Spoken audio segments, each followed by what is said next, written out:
एक बार पुनः सभी भक्तों और वैष्णवों को मेरा दंडवत प्रणाम। तो आज हम लोग अध्ययन कर रहे हैं श्रीमद् भागवतम के चौथे स्कंद के 19वें अध्याय को, जिसका शीर्षक है राजा पृथु के 100 अश्वमेध यज्ञ। और आज का जो श्लोक है, श्लोक संख्या 1 और 2।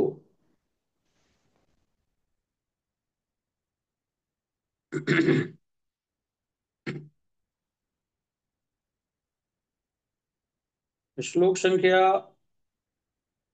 1 में कहा गया है, मतलब यहाँ पे अभी भी महर्षि मैत्रेय और विदुर जी का संवाद जो है वो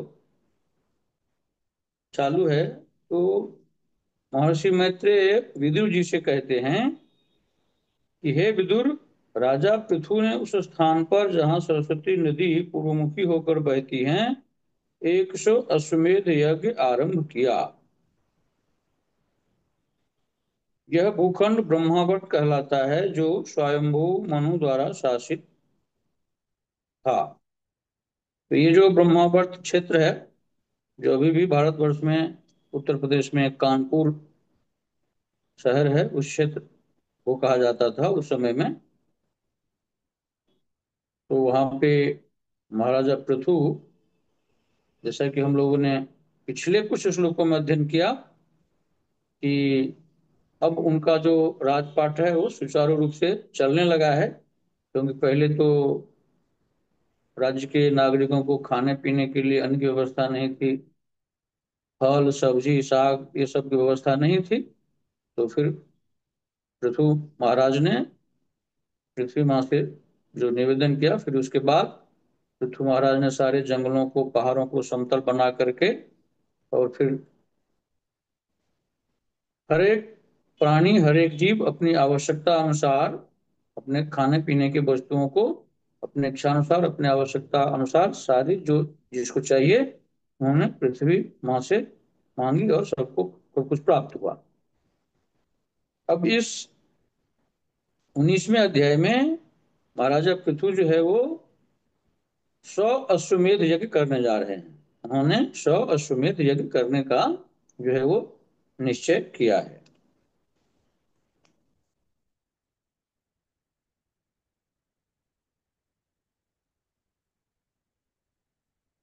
दूसरे श्लोक के अनुवाद में बताया जा रहा है, जब स्वर्ग के राजा सर्वाधिक शक्तिशाली इंद्र ने यह देखा, तो उसने विचार किया कि सकाम कर्मों में राजा पृथु उनसे बाजी मारने जा रहा है। अतः वह राजा पृथु द्वारा किए जा रहे यज्ञ महोत्सव को सहन न कर सका। तो जैसे कि हम सब लोगों को विदित है, सब लोगों को जानकारी है, हम लोगों ने पढ़े हैं शास्त्र में कि कोई भी तपस्वी कोई भी भक्त जैसे ही कठोर तपस्या करने लगता है, तो जो स्वर्ग के राजा इंद्र होते हैं उनको बड़ा डर लगने लगता है। ये कहीं बहुत ज्यादा तपस्या करके और हमारे स्वर्ग पर आधिपत्य न जमा ले, स्वर्ग पर कब्जा न कर ले, और मैं कहीं पदच्युत न हो जाऊं। तो वह इस डर से इंद्र जो है किसी भी तपस्वी को, किसी भी भक्त को कठोर तपस्या करने नहीं देता, वो विघ्न डालना शुरू कर देता है। तो यहाँ भी यही हुआ है। हम आगे के बाकी सारे श्लोकों में पढ़ेंगे कि राजा इंद्र ने किस प्रकार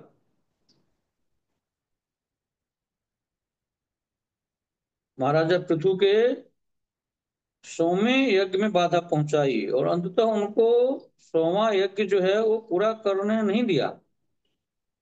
99 यज्ञ तक तो वो पूरा कर लिए, 99 अश्वमेध यज्ञ उन्होंने पूरा किए। लेकिन जैसे ही 100वां यज्ञ होता, तो राजा इंद्र को डर लगा कि अब तो हमारी गद्दी जाएगी, हमारा जो इंद्र का जो पद है वो चला जाएगा। तो उसने क्या किया कि सन्यासी का वेश धारण करके, छद्म वेश धारण करके, अश्वमेध का जो अश्वमेध यज्ञ में जो घोड़ा होता है उसको ही वो चोरी करके लेके चला गया। वैसे एक बार नहीं किया, क्योंकि पहली बार जैसे ही वो छद्मवेश धारण करके, सन्यासी का वेश धारण करके वो पहली बार चोरी करके लेके गया, तो उनके जो पुत्र थे, महाराजा पृथु के जो पुत्र थे विजिताश्व, उसने उनको, जैसे ही उन्होंने देखा कि विजिताश्व आ रहा है, मुझे हानि पहुंचाएगा, तो फिर घोड़ा छोड़ के इंद्र भाग गए। फिर उन्होंने, विजिताश्व ने घोड़े लाए, फिर समायज्ञ शुरू हुआ। फिर फिर दूसरी बार भी इंद्र फिर वही छद्मवेश, कपटी का वेश धारण करके, सन्यासी का वेश धारण करके आया और घोड़ा चुरा करके लेके जाना चाहा। तो फिर विजिताश्व ने इस बार तो इतना क्रुद्ध हो गया था कि हम इंद्र की हत्या ही कर देंगे, लेकिन इस बार भी वो फिर बचने में सफल रहा, और इंद्र फिर से घोड़े को मुक्त कर दिया, और फिर से यज्ञ प्रारंभ हुआ।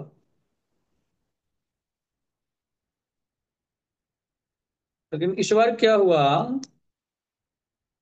कि जब उन्होंने हत्या करने की सोची विजिताश्व ने, तो फिर ब्रह्मा जी आए, और फिर ब्रह्मा जी ने महाराजा पृथु को, विजिताश्व को समझाया कि भले ही वो छद्मवेश धारण करके आया है, कि आगे हम लोग पढ़ेंगे तात्पर्य में, प्रभुपाद जी ने लिखा है कि ये जो तथाकथित जो लोग साधु बन जाते हैं या सन्यासी का वेश धारण करके लोगों को ठगते हैं या गुमराह करते हैं, ये प्रथा इंद्र ने ही शुरू की थी। तब से ही कहीं कहीं आप लोगों को सुनने में आता होगा, समाचार में, न्यूज में, कि जो कपट का वेश धारण कर लेते हैं, छद्म वेश धारण कर लेते हैं लोगों का गुमराह करने के लिए, अपनी आर्थिक कमाई के लिए, अपनी इज्जत प्रतिष्ठा बढ़ाने के लिए छद्म वेश धारण कर लेते हैं, सिर्फ पाखंड करने के लिए, लोगों को गुमराह करने के लिए, भोले भाले श्रद्धालुओं को ठगने के लिए सिर्फ वेश धारण कर लेते हैं। बाद में उनकी झूठ पकड़ी जाती है, उनका पर्दाफाश होता है, लेकिन ये शुरुआत जो है वो इंद्र ने ही किया था, ऐसा आगे बताया गया है, इसी अध्याय में बताया गया है, आप पढ़ेंगे आगे। तो फिर ब्रह्मा जी आकर के समझौता करवाया महाराजा पृथु में, महाराजा पृथु, उनके पुत्र जो थे विजुतास, उनको समझाया कि इनकी हत्या आप मत करो, क्योंकि ये हैं भी तो स्वर्ग के राजा ही हैं, इंद्र। तो उन्होंने फिर सांकेतिक रूप से अपने तपोबल से ब्रह्मा जी ने सोमायज्ञ तो पूरा करने का उनको फल प्रदान कर दिया महाराजा पृथु को, लेकिन प्रत्यक्ष रूप से उनका सोमायज्ञ पूरा नहीं हुआ। लेकिन आशीर्वाद दे करके सांकेतिक रूप से संकल्प उनका उन्होंने पूरा करवा दिया ब्रह्मा जी ने। तो ये हम लोग आगे पढ़ेंगे। तो आज के तात्पर्य में, दूसरे श्लोक के तात्पर्य में जो प्रभुपाद जी बता रहे हैं, उसकी चर्चा हम लोग करते हैं। तात्पर्य में प्रभुपाद जी लिखते हैं, इस भौतिक जगत में जो भी सुखोपभोग करने या भौतिक प्रकृति पर शासन करने के लिए आता है, वह दूसरों से ईर्ष्या करता है। यहाँ पे तो पहला उदाहरण स्वर्ग के राजा ही हैं, इंद्र। क्योंकि ये जो बीमारी है ईर्ष्या की, द्वेष की, ये स्वर्ग तक में है, स्वर्ग के देवताओं में, स्वर्ग के राजा इंद्र में भी ये बीमारी है, ईर्ष्या द्वेष।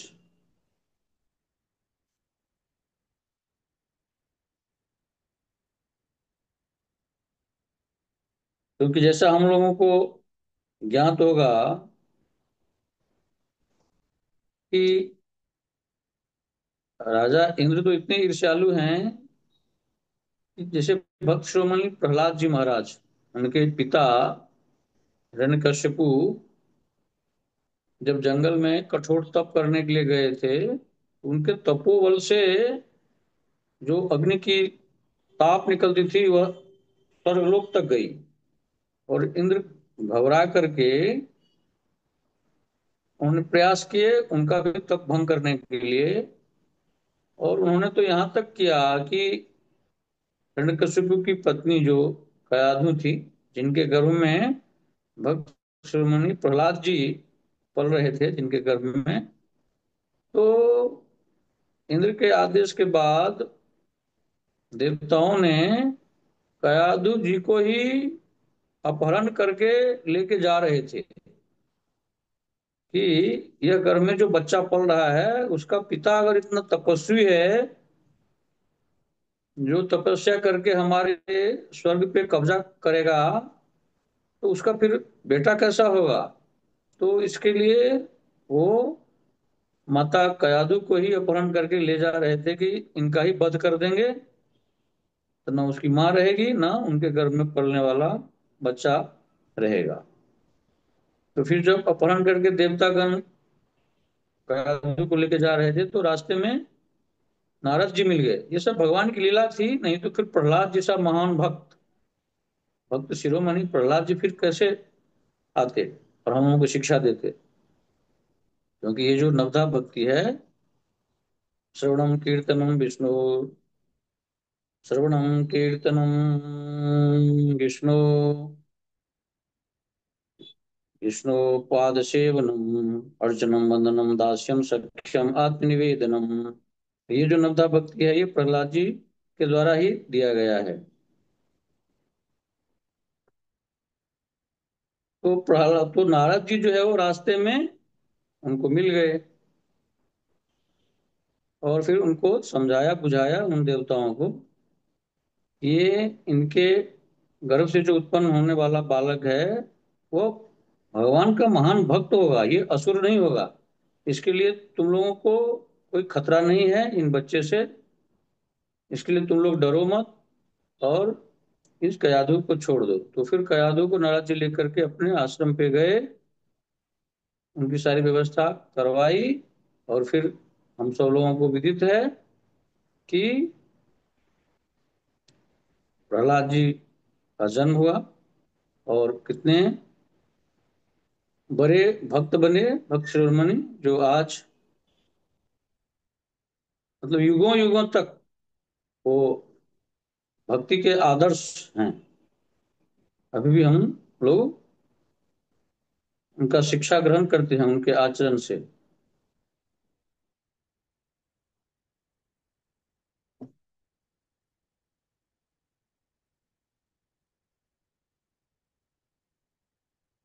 तो इस प्रकार बहुत सारी कथाएं हैं। एक बार तो गौतम ऋषि की तपस्या से वो इतना ईर्ष्या करते थे इंद्र कि एक रात को गौतम ऋषि का ही छद्मवेश बना करके उनकी पत्नी अहिल्या जो थी उनके साथ उन्होंने व्यभिचार किया।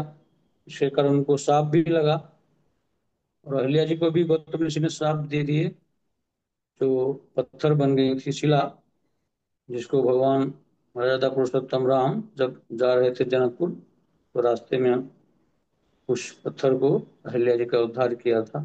तो ऐसी इंद्र की बहुत सारी कथाएं हैं जो ईर्ष्या द्वेष बस उन्होंने बहुत सारे कृत्य किए थे। तो आज जो प्रभुपाद जी इस तात्पर्य में जो चर्चा किए हैं, खास करके जो यही ईर्ष्या, ईर्ष्या कितनी बड़ी बाधक है मनुष्यों के लिए, खास करके भक्तों के लिए। भक्ति मार्ग में तो बहुत बड़ी बाधा है। वैसे बहुत सारी वासनाएं हैं हम लोगों के इस शरीर में, दुर्गुण है, जिसका अंत हुए बगैर हमें भगवत प्राप्ति नहीं हो सकती है। जिसमें जो मुख्य है, छह तो मुख्य हैं, हैं तो अनंत दुर्गुण हैं, लेकिन 6 मुख्य हैं: काम, क्रोध, लोभ, मोह, मद और मात्सर्य। मात्सर्य मतलब ईर्ष्या, द्वेष। तो ये जो 6 में से 5 जो दुर्गुण है, जैसे काम है, मतलब कामनाएं, इच्छाएं, वासनाएं। हम भौतिक संसार में देख रहे हैं कि ये जो इच्छाएं हैं, सांसारिक उपलब्धि हासिल करने की, सांसारिक ऐश्वर्य हासिल करने की, कि हम कितने धनवान बन जाएं, कितना बड़ा विद्वान बन जाएं, कितने बड़े रूपवान बन जाएं, मतलब सांसारिक इंद्रिय तृप्ति करने की, सांसारिक भोग विलास की इच्छाएं।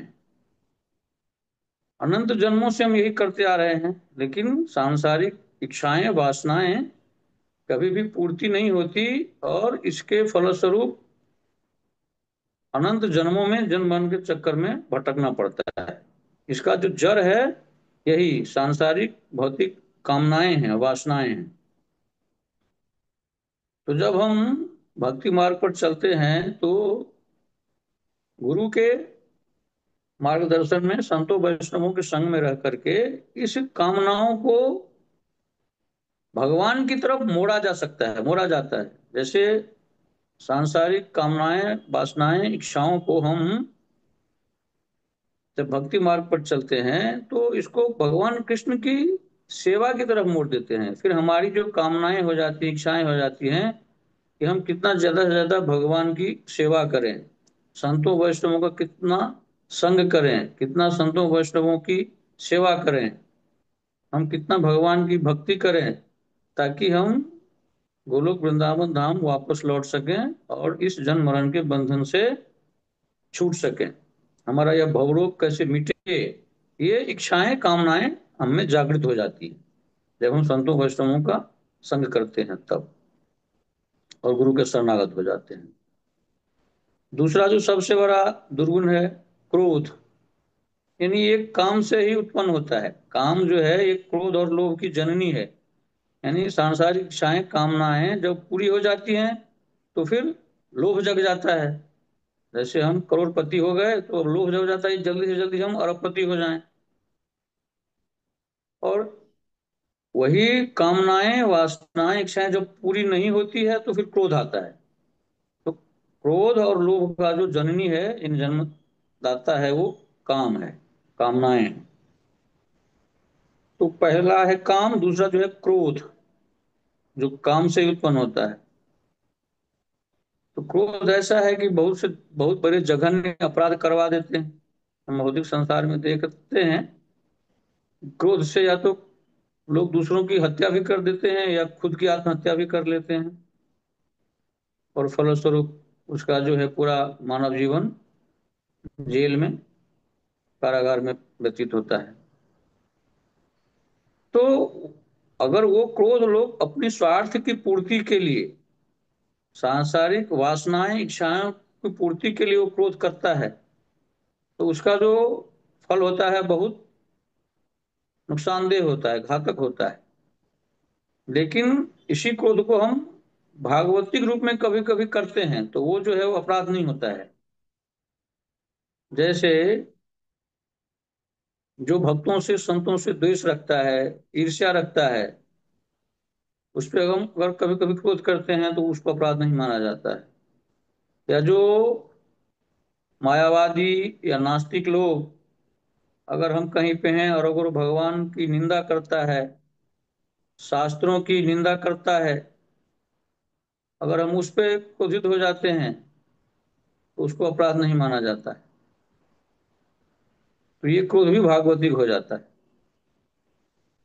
तीसरा जो दुर्गुण है इस संसार में, वो लोभ है। क्योंकि लोभ के ही कारण हम लोग देखते हैं, लोग कितने बड़े बड़े पापाचार करते हैं, अत्याचार करते हैं, अनाचार करते हैं। मतलब किसी भी कर्म को करने से, चाहे वो दुष्कर्म हो, कुकृत्य हो, उसको लोग करते हैं और धन अर्जित करते हैं।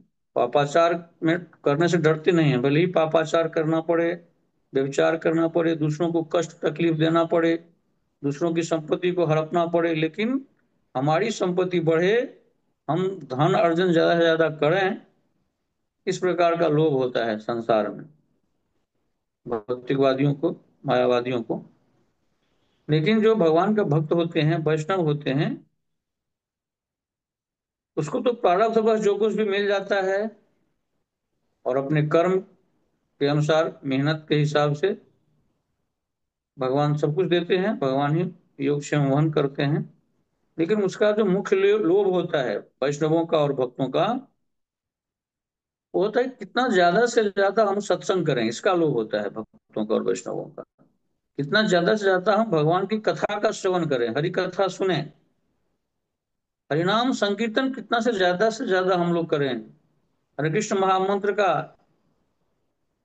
कम से कम संख्या तो हमारे गौरी संप्रदाय में, इस्कॉन में कम से कम 16 माला का प्रस्ताव है, हमारे गुरु महाराज ने आदेश दिया है। लेकिन ये कम से कम है, और बहुत से लोग ज्यादा से ज्यादा भी करते हैं, कोई 25 माला भी करते हैं, 32 माला भी करते हैं, उससे भी ज्यादा करते हैं। तो इसमें भी लोभ होता है कि हम कितना ज्यादा से ज्यादा जप करें, क्योंकि यही परम धन है, यही संपत्ति है जो हमारे साथ जाने वाला है।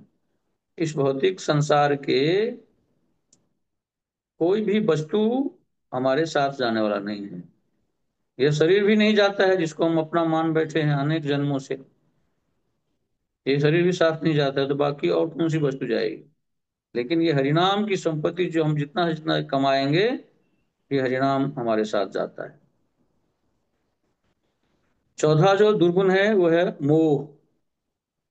तो भौतिक संसार में लोग देखते हैं कि अपने परिजनों से, सगे संबंधियों से मोह करते हैं, अपनी संपत्तियों से, अपनी मान प्रतिष्ठा जो संसार में अर्जित करते हैं, उससे वो मोह कर बैठते हैं। और यही जो मोह है, उनके जन्म मरण बंधन का कारण बनता है। यहाँ तक कि हम लोग कथा सुने हैं कि महाराजा भरत जो राजपाट को त्याग करके मोक्ष की प्राप्ति के लिए, भगवत प्राप्ति करने के लिए जंगल में गए, और उन्होंने एक हिरणी के जो संतान हुई थी, शावक मृग, उससे मोह कर बैठे थे। तो उनका अगला जन्म शावक के रूप में हुआ, हिरण के रूप में हुआ। तो बहुत संसारी लोग, विषयी लोग ऐसे ही मोह करते हैं सांसारिक वस्तुओं से, व्यक्तियों से, पदार्थों से। तो उनका मानव जन्म जो है वो बिगड़ जाता है। लेकिन जो वैष्णव होते हैं, भक्त होते हैं, वो मोह करते हैं मंत्र से, हरे कृष्ण महामंत्र से, शास्त्रों से, श्रीमद् भागवतम से, श्रीमद् भगवत गीता से, चैतन्य चरितमृत से, ऐसे शास्त्रों से मोह होता है। उससे वो प्रेम करते हैं। धाम की यात्रा में उनका मोह होता है, धाम वास करने में उनका मोह होता है, संतों वैष्णवों से उनका मोह होता है। अगर हम संतों वैष्णवों से बिछुड़ते हैं तो उसमें हमें कष्ट होता है। गुरु महाराज से हम जब बिछुड़ते हैं, तब हमें बड़ा तकलीफ होता है, कष्ट होता है। तो इस तरह संतों में, वैष्णवों में, भक्तों में भी मोह होता है, लेकिन उनका मोह जो होता है वो भागवतिक होता है। वो उनको इस जन्म मरण के बंधन से मुक्त करने वाला होता है, ऐसा मोह। पांचवा जो है मद, यानी अहंकार। तो ये मद अहंकार जो सांसारिक होता है, भौतिक होता है, सांसारिक व्यक्तियों को अपनी संपत्तियों का, कि मैं करोड़पति हूँ, मैं अरबपति हूँ, रूपवान होने का, कि मैं इतना सौंदर्य हूँ, मेरे पास इतना सुंदर रूप है, रूप का मद होता है, ऐश्वर्य का मद होता है, पद का, प्रतिष्ठा का, कि मैं इतना, मैं डॉक्टर, मैं इंजीनियर, मैं मंत्री, मैं इतना बड़ा अफसर, मेरे पास इतने फ्लैट, मेरे पास इतने बंगला है, मेरे पास इतनी गाड़ियां। इसका अहंकार होता है, मद होता है, जो जन्म मरण के बंधन में फंसाने वाला होता है। 84 लाख के चक्कर में यही अहंकार जो है वो घुमाता रहता है। अनंत जन्मों से हम लोग ऐसे ही 84 लाख के चक्कर इसके लिए काट रहे हैं, 84 लाख के चक्कर में इसके लिए घूम रहे हैं हमें जन्म मरण से मुक्ति नहीं मिल रही है कि इन्हीं सब दुर्गुणों दुर्वासनाओं के कारण हमारी यह दुर्गति हुई अनेक जन्मों में। लेकिन ये जो मद है वो भक्तों में कैसा होता है? उसमें अहंकार नहीं होता है, उसमें एक स्वाभिमान कह सकते हैं, उसमें एक ठसक होती है। इस बात का मद होता है, इस बात का स्वाभिमान होता है कि मैं परात्पर ब्रह्म, अनंत कोटि ब्रह्मांड के नायक, सृष्टि के संचालक, नियामक भगवान श्री कृष्ण का मैं संतान हूं, मैं उनका दास हूं, मैं उनका सेवक हूं। मैं ये भौतिक शरीर थोड़ी ना हूं। ये भौतिक शरीर तो कितनी बार मुझे मिला है, कितनी बार नष्ट हुआ है। ये शरीर भी किसी न किसी दिन, किसी न किसी क्षण पल में नष्ट हो सकता है, कोई भरोसा नहीं। हम लोग न्यूज में, समाचार में देखते हैं कि कैसे लोगों का शरीर नष्ट हो जाता है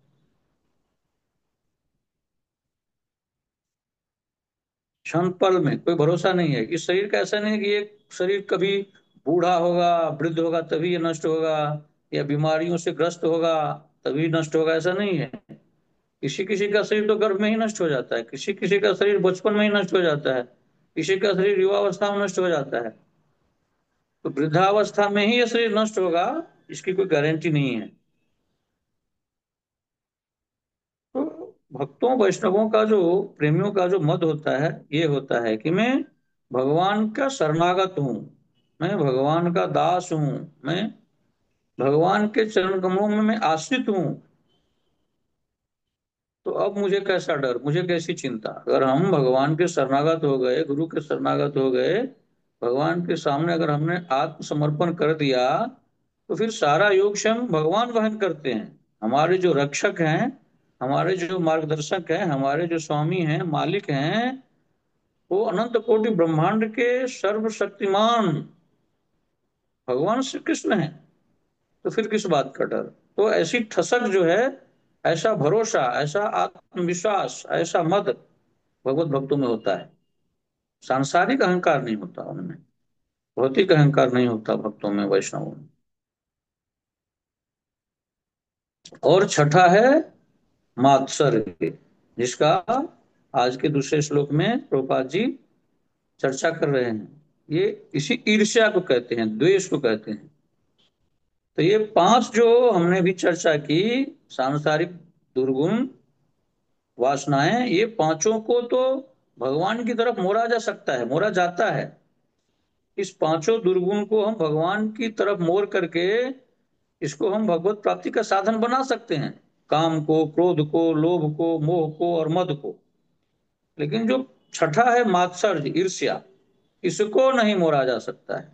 इसको तो सिर्फ त्यागना ही पड़ता है। क्योंकि संसार में तो हम देखते हैं कि ये ईर्ष्या कितनी घातक होते हैं। किसी की उन्नति देख करके, किसी का प्रगति देख करके कितना ईर्ष्या होता है। हम पड़ोसी का भी प्रगति देख करके ईर्ष्या करते हैं, हम भौतिक संसारी जन, बद्ध जीव, कि हमारे पड़ोसी ने अगर फोर व्हीलर मारुति सुजुकी लिया तो हमें मर्सिडीज अब तो लेना ही है, भले ही बैंक लोन लेना पड़े, कर्जा करना पड़े। अगर पड़ोसी ने मर्सिडीज लिया तो हमें तो ओडी ही लेना है, चाहे इसके लिए कुछ भी करना पड़े, पापाचार करना पड़े, दुराचार करना पड़े, कुछ भी करना पड़े। तो संसार में ऐसी ईर्ष्या होती है। और संसार में ही नहीं, हमने अभी चर्चा किया है कि ये ईर्ष्या जो है वो स्वर्गलोक तक है, देवताओं के लोक में भी है, स्वर्गलोक में। इसके लिए इस ईर्ष्या को त्यागना ही होता है। और जब तक हम ईर्ष्या को त्यागते नहीं हैं, तब तक भगवत प्राप्ति संभव नहीं है। और जब हम भक्ति मार्ग में आगे बढ़ते हैं, संतों वैष्णवों का संग करते हैं, गुरु के मार्गदर्शन में हम जब वैदिक भक्ति, साधना भक्ति करते हैं, हरे कृष्ण महामंत्र का जब हम जब पूरी निष्ठा से, विश्वास से, ध्यान से करते हैं, तो बाकी जितने कल्मश हैं जिनका हम लोगों ने अभी चर्चा किया है, ये जो मल हैं जो अनंत जन्मों से हमारे अंतःकरण में बड़ा पड़ा है, तो ये हरे कृष्ण महामंत्र का जप करने से, संतों वैष्णवों का संग करने से ये सारे कल्मश दूर होता है, मन जो है वो निर्मल होता है, निश्चल होता है, अंतःकरण शुद्ध होता है, पवित्र होता है, ये हरे कृष्ण महामंत्र को करने से, हरिनाम करने से। और ये ईर्ष्या भी दूर हो जाती है, क्योंकि भक्ति मार्ग में ये ईर्ष्या नहीं रहती है। जैसे भौतिक संसार में हम देखते हैं कि कोई भी पुरुष नौकरी में, व्यापार में, अगर वो आगे बढ़ता है, उन्नति करता है, प्रगति करता है, तो उससे नीचे वाला उससे ईर्ष्या करता है, द्वेष करता है कि वो हमसे आगे कैसे निकल रहा है। लेकिन भक्ति मार्ग में ऐसा नहीं होता है। भक्ति मार्ग में हम देखते हैं कि अगर भक्ति में भी एक स्तर होता है, तो हमसे कोई अगर बड़े भक्त हैं, वैष्णव हैं, अगर वो ऊंचे स्तर पर चले गए हैं, हमसे बहुत आगे हैं, तो हम उनका और ज्यादा आदर करते हैं, सम्मान करते हैं। उनका चरण धूलि हम अपने माथे पे लगाते हैं कि ये वरिष्ठ वैष्णव हैं, बड़े संत हैं, बड़े भक्त हैं। हम और उनके आचरण का अनुकरण करते हैं, उनकी कैसी भक्ति करने की पद्धति है, कैसा उनका साधन है, हम उनसे सीखते हैं, उनसे शिक्षा लेते हैं। उनको बार बार उनसे अनुनय करते हैं, विनय करते हैं, निवेदन करते हैं कि हम पे कृपा कीजिए, हम पे करुणा कीजिए, आप अपनी तरह भक्ति मुझे भी प्राप्त होने का आप आशीर्वाद दीजिए। हम उनका चरण धूलि चाहते हैं। तो भक्ति मार्ग में ऐसा होता है, भक्ति मार्ग में आगे बढ़ने वालों से ईर्ष्या नहीं की जाती।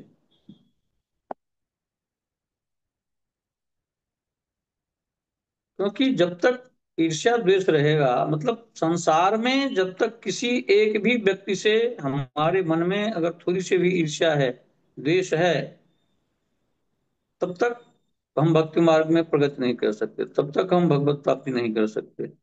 इसके लिए शास्त्रों में, पुराणों में कहा गया है कि जब तक आप अजात शत्रु नहीं हो जाते, अजात शत्रु मतलब संसार में एक भी जीव, एक भी प्राणी, एक भी मनुष्य आपका शत्रु नहीं होना चाहिए। आप किसी भी प्राणी से, मनुष्य से आपका द्वेष नहीं होना चाहिए, ईर्ष्या नहीं होनी चाहिए।